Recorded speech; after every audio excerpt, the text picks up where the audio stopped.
think I hold a fairly similar opinion to yourself, that there has to be concern over both fighters' futures and what they're going to look like in later life.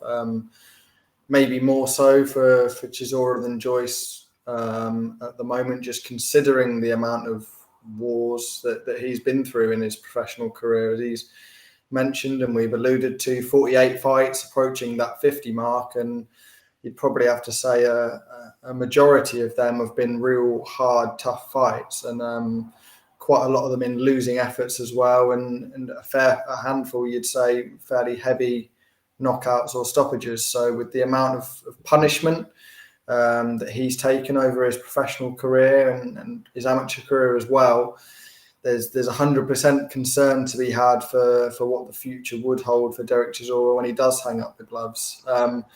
As far as Joyce goes,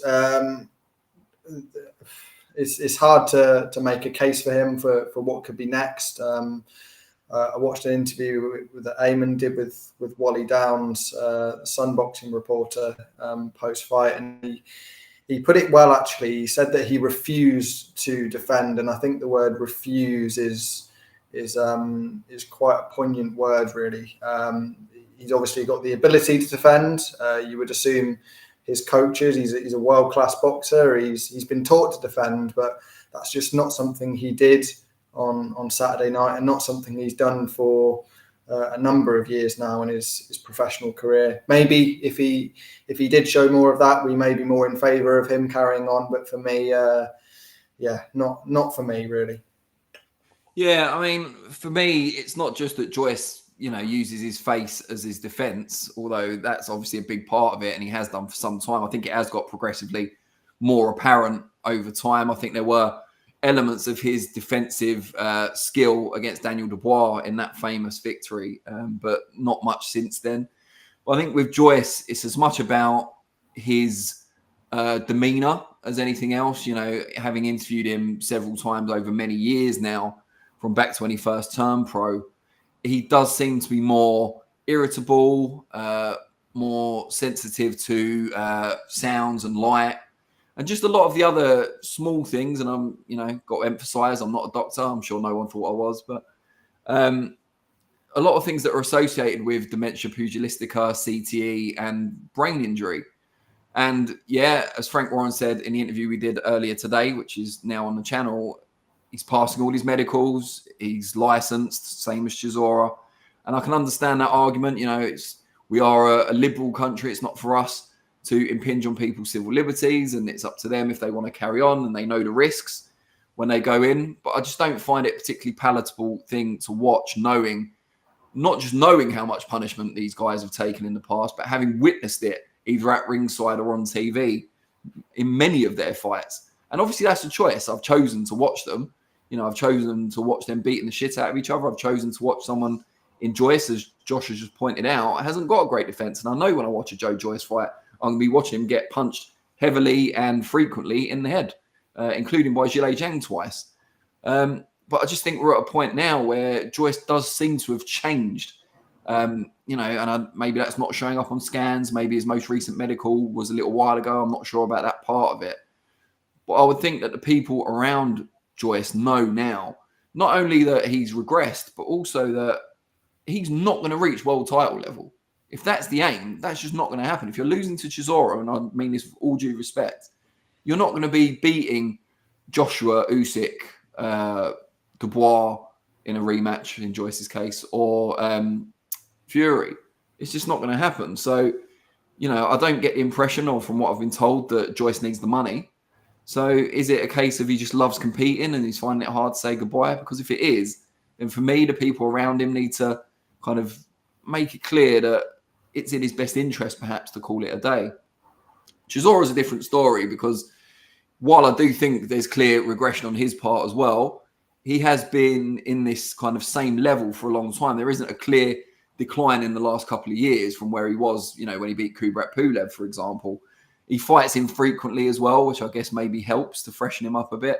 And there's a clear endpoint in sight, assuming he sticks to the promise to retire after 2 more fights, hitting that big 5-0. We shall see. But Frank Warren said earlier, Chisora is contracted to him for at least the next 2 fights. So all being well, he will end his career with the promoter who he started it with. And Warren does, he says, and I've got no reason to doubt him, have Chisora's best interest at heart. He said he wants to get Chisora the easiest fights and the biggest money possible for those last two. And I'm sure most people would agree with him on that. Now, before we go back to the chat, we will get the poll out nice and early. So we're just asking you, relating to Chisora and Joyce, what should happen next? Very simple. Chisora should retire. Joyce should retire. Both should retire. Or neither should retire. So let us know what you think. We probably could have phrased that, or I could have phrased that more positively. You know, so-and-so should carry on. So-and-so should carry on. But anyway, I think you get the point. Let us know in the poll what you think, and also in the comments. Boxing 24/7 says, wasn't good look, in my opinion, seeing two past their best heavies knocking lumps out of each other. Del Boy looked a sorry sight 3 rounds in. It's meant to be a sport first, entertainment second, just because styles match up. Yeah, I mean, I agree. And I think if you're watching a fight and it's, I don't want to say uncomfortable, because I think a lot of times when you're watching big punchers, or a big puncher and someone with a suspect chin go up against each other, it often can feel a little bit uncomfortable. You can feel anxious and on edge when you're watching it. Like when I remember watching Amir Khan against Canelo and felt like that. And so it proved the way it ended. But that's part and parcel of boxing, I think. And I think this is a bit different. This goes beyond feeling uncomfortable in terms of feeling a little bit, I don't know, disgusted with myself. Might be overplaying it.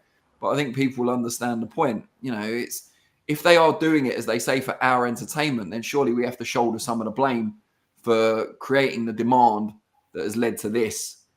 Which, you know, I don't see who, apart from the fans, I don't see who really benefits from this. Yeah, Chisora gets another night of glory, gets to say goodbye to a venue with which he's become synonymous in the O2.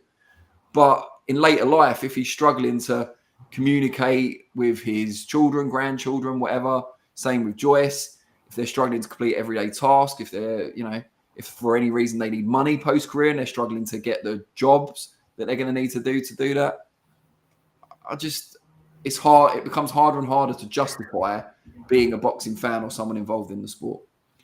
DB Cooper 1. Joe Joyce is just yet another fine arts graduate who realised he couldn't get a job, so he took up boxing. He's done well, but also not enough to retire well. Badly managed career. Yeah, I mean, I don't know Joyce's financial situation, but I would imagine he's done all right, considering he fought Zhang twice. He's had a number of other big fights. He was an O2 headliner, not just against Dubois, but on a couple of other occasions. Joe Parker fight as well. You'd think he'd done pretty well out of it. But yeah, only he knows that for sure. And Frank Warren, I guess. Thunder Road says, we're getting Chisora and Ngannou, aren't we? Don't forget to hit the thumbs up chat. Well, we're going to talk about the future for both men in a minute. And Box 24/7 says, at the same time, they put on crap cards off the fan's name. Yeah, I mean, I've got to say, I thought Saturday night's card, and we can talk about the undercard in due course, but I thought Saturday night's card was actually really good. Apart from the main event, which I didn't. I mean, it was fine to watch, but I didn't enjoy it watching it, if that makes sense. Josh, talking about the future, we'll come to Joyce in a minute, but Chisora won the fight. He says he's got 2 left. I saw people commenting that he should fight Zhilei Zhang as the other person that had beaten Joyce. I saw someone saying Wilder, which was a fight that Chisora had wanted for a while, and now Wilder looks a bit faded. Maybe it's more realistic. But, you know, there is an interest as well in keeping Chisora relatively safe, or as safe as anyone can be, against the heavyweight over 12 rounds with small gloves. Who would you like to see him take on in his last couple? Yeah, as I mentioned previously, I mean, ideally, I wouldn't like to see him carry on, but he seems pretty set on having those last 2 fights, one up in Manchester at the Manchester Arena, and then the final one back in Zimbabwe is where he said he wanted to have that final fight of his professional career. As far as who's in the opposite corner, not keen on the Zhang fight at all. We saw what he did to Joe Joyce over 2 fights. Very heavy puncher, and those punches come from sort of more hidden angles, you could say, than Joe Joyce. You're not going to see them coming quite the same way you do with Joe Joyce. Who, watching the fight on Saturday night with Joe, it sort of seemed to me it was a little bit in slow motion. I'm sure there was plenty of power in those punches from Joyce, but they certainly didn't seem to be zipping like they have in previous fights. So Zhang is not a fighter I'd like to see in the opposite corner to Chisora. He's certainly a step up on Joyce, a considerable step up as well. And yeah, I could only see that fight ending one way.